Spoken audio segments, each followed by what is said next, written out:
लाख पट्टे करीब करीब आज हमारे को मिल चुके हैं। मैं आपको ये और कहना चाहूंगा कि जो आपका 10 लाख का टारगेट है, जो आपका 10 लाख का टारगेट है, उस पे थोड़ी सी मॉनिटरिंग और चाहिए। जो हमारा जयपुर में नगर निगम है, वहां आपको पट्टे मिलते ही नहीं है, आपके जूते घिस जाते हैं पट्टे लेने के लिए। ऑनलाइन आपने सिस्टम चालू कर दिया, ग्रेटर में ऑनलाइन सिस्टम की कोई आपका फॉलो नहीं कर रहा है। तो मेरा मंत्री महोदय से निवेदन है कि ग्रेटर नगर निगम भी जयपुर का पार्ट है, राजस्थान का पार्ट है, उसको थोड़ा सुधरवाएं। वहां पर पट्टों की हालत बहुत ही चिंताजनक है, उसको आपको थोड़ा सा ध्यान करके करना पड़ेगा। दूसरी चीज मैं कहना चाहता हूं, आपने पट्टे रेसिडेंशियल पे तो आपने सब छूटे दे दी, आपने लोगों को इतना अब अच्छा से इंपायर कर दिया कि लोग बाग अपना पट्टा आराम से ले पा रहे हैं। आपने इतनी छूटें दे दी लोगों को अपनी प्लॉटों का आपने मालिक बनवा दिया। बट मैं आपसे ये विनती और करना चाहता हूं, कई जगह नगर पालिकाओं में ऐसी कमर्शियल प्रॉपर्टीज हैं जो लोग बाग 70-70, 80-80 साल से उस पर काबिज है। ये ऐसा मौका है कि आप उनसे भी पैसा लेके उनको भी ठीक कर सकें, उनको भी पट्टा दे सकें। बिल्डिंगें बन चुकी हैं, 70-70 साल से लोगों के कब्जे हैं, उनका काम और कारोबार वहां चल रहा है, क्यों नहीं उनके भी पट्टे दे दिए जाएं। यदि आप ये और करते हैं तो इससे राजस्थान की जनता को बहुत ज्यादा रिलीफ मिलेगा। ये मेरा आपका सुझाव है आपके लिए।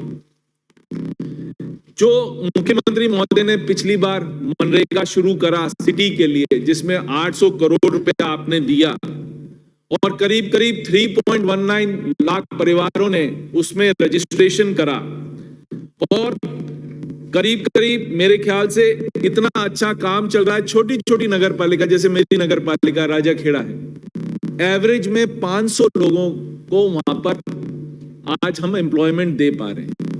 और इसमें आपको ये जानकर खुशी होगी, जो जैसी छोटी नगर पालिका हैं उसमें नारी शक्ति ज्यादा काम करने के लिए आ रही। तो हमें नई नई चीजें इजाद करनी पड़ेंगी, सफाई सुथराई ये सब काम तो चल ही रहे, बट ये भी एक चीज के बाद स्टॉप हो जाएंगे, खत्म हो जाएंगे। तो मेरा आपसे निवेदन है, क्यों नहीं ऐसा काम और इजाद करा जाए, जैसे स्कूलों का रख रखाव है, जो शहर में स्कूल हैं उन लोगों का रख रखाव है, उसको भी नरेगा से डबटेल कर दिया जाए, जिससे कि कम से कम हम लोगों को एम्प्लॉयमेंट जनरेशन कर सके। हमारी सरकारी बिल्डिंगें हैं, हमारी छोटे छोटे और जितनी सरकारी बिल्डिंग है उन पर रंगाई पुताई का काम भी नरेगा से डबटेल कर दिया जाए, तो कम से कम शहर को और हम सुंदर और अच्छा बना सकेंगे। ये इतना छोटा सा सुझाव था मेरे। एक जो इंदिरा रसोई आप लोगों ने शुरू करी, लोग बाग बेहद खुश हैं। ये आपको, क्योंकि हम जहां जिस जगह से आते हैं वो हमारा जगह यूपी बॉर्डर से लगा हुआ है, और यूपी से काफी लोग राजाखेड़ा में काम करने के लिए आते हैं। वो कहते हैं साहब हमारी सरकार ने तो ऐसा कुछ नहीं कर रखा कि जहां हमें बिठा के आप 8 रुपए में खाना खिला रहे हो। यूपी की सरकार ने कुछ ऐसी स्कीम्स नहीं ले रखी हैं। वहां तो क्या चलता है, बुलडोजर चलता है या आदमी को मार दिया जाता है, यही काम चलता है और कोई काम नहीं चलता। तो कम से कम आज इस सरकार ने, पहले चलता था इन्हीं की पार्टी के नेता थे जो ये कहते ना रोटियां बांटते थे, वो छोटे छोटे घोड़े जो कहते हैं 40 से जो टाटा के घोड़े आते थे, उसी पे एक वो लगा देते थे, वहीं खाना देते थे, और खाना खाते भी नहीं थे लोग बाग, खाना भी वो गाय भैंसे खाती थी। आज कम से कम इस सरकार ने इंदिरा रसोई खोल के एक रिस्पेक्टफुली आपको बिठा के खाना खिला रहे हैं, 2 सब्जियां दे रहे हैं, और अलग अलग 7 दिन का आपका मेन्यू कार्ड पर फिक्स्ड है। यदि ये सरकार ने काम नहीं करा होता तो 10 लाख थालियां से इस सरकार ने पूरे साल में लोगों को खिलाई नहीं होती। आज आप एक बच्चा जो शहर में जाता था पढ़ने के लिए, उसको खुद खाना बनाना पड़ता था, उसको उससे निजात मिल गई। उसका 1.5-2 घंटे जो वेस्ट होता था, उसका काम बिल्कुल आसान हो गया। वो जाता है वहां पर खाना खाता है। और कई ऐसी संस्थाएं हैं साहब, मैं आपको कहना चाहता हूं कि कई लोग तो 8 रुपए भी नहीं देते हैं। कई ऐसी संस्थाएं हैं जो कूपन बांट देती हैं, उनका 8 रुपए भी वो संस्था उठा के वहन कर लेती है। लोग बाग फ्री में खाना खा रहे हैं। जो गरीब हैं, बिल्कुल जो भिखारी हैं, जो खाना अफोर्ड भी नहीं कर पाते, उनके लिए भी कई संस्थाएं आगे आई हैं। उन लोगों ने कूपन सिस्टम बांट के उन लोगों को फ्री खाना करा दिया। तो ये एक बहुत अच्छी पहल है जो गरीबों को कम से कम हमने एक ऐसा मौका दिया कि वो शान से अपना जीवन जी सकें। ये एक इसमें अब जो आप बात कर रहे थे स्मार्ट सिटी की, तीन या 4 सिटीज में हमारे स्मार्ट सिटी के प्रोजेक्ट चल रहे हैं, जयपुर, अजमेर, कोटा और उदयपुर।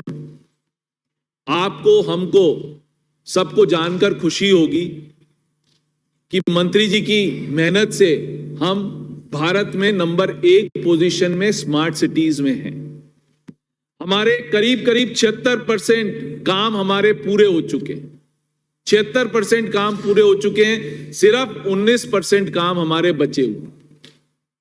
तो ये एक बहुत अच्छा है और ये मैं सोचता हूं मार्च तक भी ये काफी काम आपके पूरे हो सकेंगे। इसी तरह से जो अमृत योजना है, 29 शहरों में आपकी अमृत योजना चल रही है और इसमें करीब 1945 करोड़ रुपए आप खर्च कर रहे हो। अब आपने अमृत सेकंड भी शुरू कर दिए और इसमें जो आपने अमृत सेकंड में जो आप काम करने जा रहे हो, जो कि काफी सालों से नहीं हुआ था, जो गांव में पोखरें होती हैं, जो नगर पालिका में पोखर हैं, उनको कम से कम खुदा के उनका पानी नीचे, क्योंकि मिट्टी चिकनी हो जाती है, पानी नीचे नहीं जाता है। आज पोखरें क्यों होती थी कि पानी सीप इन कर जाए जिससे कि वाटर टेबल उस सिटी का बचा रहे। तो ये एक जो आपने पोखरों की खुदाई करके और उनका ब्यूटिफिकेशन करने का काम करा, ये बहुत ही एक सराहनीय कदम है। मेरे यहाँ भी एक अमृत सेकंड का काम हो रहा है जिसपे हम 5.5 करोड़ रुपया खर्च कर रहे हैं। मेरी राजाखेड़ा की 3 या 4 पोखरें हैं, उनको हम सफाई करके और उनका पानी जो नीचे जाएगा उससे हम अपनी वाटर टेबल को काफी बचा सकेंगे। ये बहुत ही एक अच्छा काम मेरे हिसाब से करा। एक जो प्रधानमंत्री, ये जो हमारी 50,000 वाली जो स्कीम है जो हम अपने वेंडर्स को दे रहे हैं, इसमें आप देखो साहब, इसमें बहुत प्रॉब्लम आ रही है। इसको आपको एक बार ठीक करनी पड़ेगी। इसमें सबसे ज्यादा प्रॉब्लम क्या है कि आपने लोगों के ने रजिस्ट्रेशन तो कर दिए, लोगों ने रजिस्ट्रेशन कर दिए, बट लोगों को पैसा नहीं मिल रहा है। आपकी जो कमर्शियल बैंक्स हैं, जो कि सेंट्रल गवर्नमेंट उन कमर्शियल बैंक्स को होल्ड करती है, उसमें हमारे को पैसा नहीं मिल रहा है। हमारे बहुत से लोगों ने, करीब 5 लाख लोगों ने आवेदन करे और उसमें से सिर्फ 1,82,000 लोगों को ही हमारे यहां पैसा मिला है और करीब 534 करोड़ रुपए ही मिला है।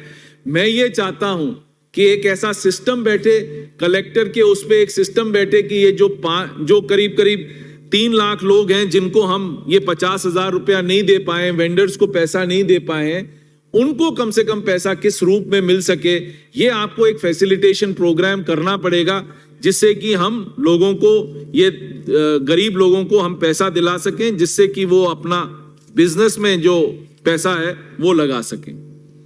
दूसरी चीज आपसे कहना चाहूंगा, आपने जो म्युनिसिपैलिटीज को लास्ट 3 साल में रोड्स दी हैं, नो डाउट बहुत अच्छा प्रोग्राम था। कई छोटी छोटी नगर पालिकाओं में तो रोड भी नहीं बची है कि वो रोड क्या बनाए, क्योंकि ये 3 सालों में, एक साल आपने 4 करोड़ रुपए दिया, अगले साल फिर आपने 4.5 करोड़ रुपए दिया और इस साल छोटी नगर पालिकाओं में आपने 6 करोड़ रुपया दिया। छोटी छोटी नगर पालिकाओं में तो रोड बची नहीं है, ये मैं आपको कहना चाहता हूं। उसमें क्वालिटी पे थोड़ा सा ध्यान दिया जाए। क्वालिटी पे ध्यान देंगे तो एक कम से कम ये जो सीसी रोडें हैं वो कम से कम 10 से 15 साल चल सकेंगी, ये मैं आपको कहना चाहता हूं। तो इस पे थोड़ा सा ध्यान दिया जाए। बाकी आपके RUIDP में आपने काफी सारे प्रोजेक्ट्स ले लिए, सीवर के ले लिए, आपने जल प्रदाय योजना के ले लिए, आपने इसमें 3,076 करोड़ रुपया आपने जो लिया है, जिसमें 14 सिटीज को आपने ड्रेनेज सिस्टम और जल प्रदाय योजना में जोड़ा है, उसमें से 2,250 करोड़ रुपए आप खर्च कर चुके हो। मैं चाहता हूं कि इस साल बिफोर द इलेक्शन ये वाला RUIDP का ट्रेंच 1 तो आप खत्म कर सको, जिससे कि वो 14 शहरों को पूरा उनका काम हो सके। इतना सा मैं आपसे चाह रहा हूं। अब मैं आपसे बात करना चाहता हूं जो फॉरेस्ट की है। फॉरेस्ट की साहब, क्योंकि रणथंभौर में टाइगर्स ज्यादा हो गए हैं, population of tigers have increased इन रणथंभौर, और रणथंभौर में टाइगर इंक्रीज होने से वहां पर जो टाइगर्स की पॉपुलेशन है वो बढ़ नहीं पा रही, क्योंकि ज्यादा टाइगर्स हो गए। तो मेरा, फॉरेस्ट मंत्री जी यहां बैठे हैं, मेरा उनसे रिक्वेस्ट है कि आपने करौली से लेके धौलपुर तक उसको डालने की तो बात करी है, सेंचुरी को बढ़ाने की तो बात कर दी, बट धौलपुर वाली जो सेंचुरी है उसमें पेड़ लगाने का, जब तक आपका ये काम पूरा होगा, आप ऑब्जेक्शंस इनवाइट करोगे, ये सब चीजें करोगे, मेरा आपसे इतनी सी विनती है कि इस बारिश में कम से कम वहां ट्रीज और लगा जाएं, जिससे कि वहां फॉरेस्ट कवर और बढ़ा जाए। और ये ट्रीज लगाने का काम आपसे विनती है, क्योंकि आपको भी पता है वहां ट्रीज कैसे लग रही हैं, वहां छोटे छोटे ये NGOs को नहीं दिया जाए। This work should be in the hands of the forest department. वहां जो समितियां बना के आप काम करा रहे हो उसमें घोटाले ही घोटाले हो रहे हैं। आप अभी भी चेक करा लो, मेरे को पता है आप चेक नहीं कराओगे, बट मैं आपसे विनती करता हूं, सेक्रेटरी साहब भी यहां बैठे हैं, कि उसको चेक कराएं, उसमें घोटालों से वो भरपूर है। कम से कम वहां ये घोटाले तो नहीं हो, ट्रीज तो लगे, साइड में ट्रीज ही नहीं लग रही हैं, वहां पर कुछ भी काम नहीं हो रहा। जो काम वहां पर होना था, टेंडर के प्रोसेस से होना था, वो टेंडर प्रोसेस से वो काम ही नहीं हो रहा।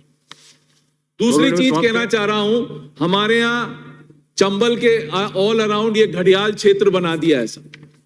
घड़ियाल क्षेत्र बनने से हमारे यहां बजरी के दोहन पर बिल्कुल रोक लगा दी गई। मैं आपसे विनती करता हूं कि कई घाट ऐसे हैं जहां पर मगरमच्छ तो है ही नहीं, घड़ियाल है ही नहीं, 1-1, 2-2 किलोमीटर तक घड़ियाल नहीं है। हम कम से कम ऐसा सिस्टम लगा दें कि उसका डाइवर्जन बना के सेंट्रल गवर्नमेंट को भेजें, क्योंकि MP सरकार ने भी डाइवर्जन बना के भेजे हैं। इसी तरह से यदि MP सरकार डाइवर्जन बना के भेज सकती है तो हम भी डाइवर्जन बना के भेज सकते हैं, जिससे कम से कम जो गरीब लोग जो और कोई धंधा नहीं कर सकते हैं, जिनके पास जमीनें नहीं है, वो बजरी दोहन का काम कर सकें। सरकार को रेवेन्यू मिलेगी, हम एम्प्लॉयमेंट जनरेट करेंगे, और बजरी के बिना कोई सिविल वर्क हो नहीं सकता। तो इतनी सी विनती है साहब कि इसके ऊपर भी ध्यान दें, ट्रीज के ऊपर भी ध्यान दें। और धौलपुर की सेंचुरी में 5 या 7 भालू हैं। मैं यहां मंत्री महोदय भी बैठे हैं, सचिव महोदय भी बैठे हैं, कि ये भालुओं की जो बात मैं कर रहा हूं, क्यों ना ऐसा सिस्टम करा जाए कि भालुओं को अभी हम संरक्षण करें और उनका भी हम ऐसा करें कि उनकी पॉपुलेशन को भी बढ़ा सके, क्योंकि अब आप सेंचुरी में डाल ही रहे हो, तो कम से कम आप इस पर भी थोड़ा सा ध्यान दो, इस पर ऐसा अपन ध्यान दे दें, जिससे कम से कम हम इनकी संख्या बढ़ा सकें और इसको सेंचुरी में डाल सकें। एक हमारे यहां आपने घड़ियाल सेंचुरी बना रखी है, आप देखते हैं घड़ियालों की इतनी बड़ी है कि हम कुछ ऐसा वहां पर प्रजनन का ऐसा सिस्टम और जनरेट करें, और ऐसा एक क्रोकोडाइल पार्क बना सकें जो कि एक टूरिस्ट अट्रैक्शन धौलपुर में बन सके। उस पर भी आप थोड़ा सा ध्यान दें। इसके लिए मैं आपसे ये डिमांड करता हूं, आपने मुझे बोलने का मौका दिया, धन्यवाद महोदय। राम राम। चंद्रभान सिंह आज्ञा।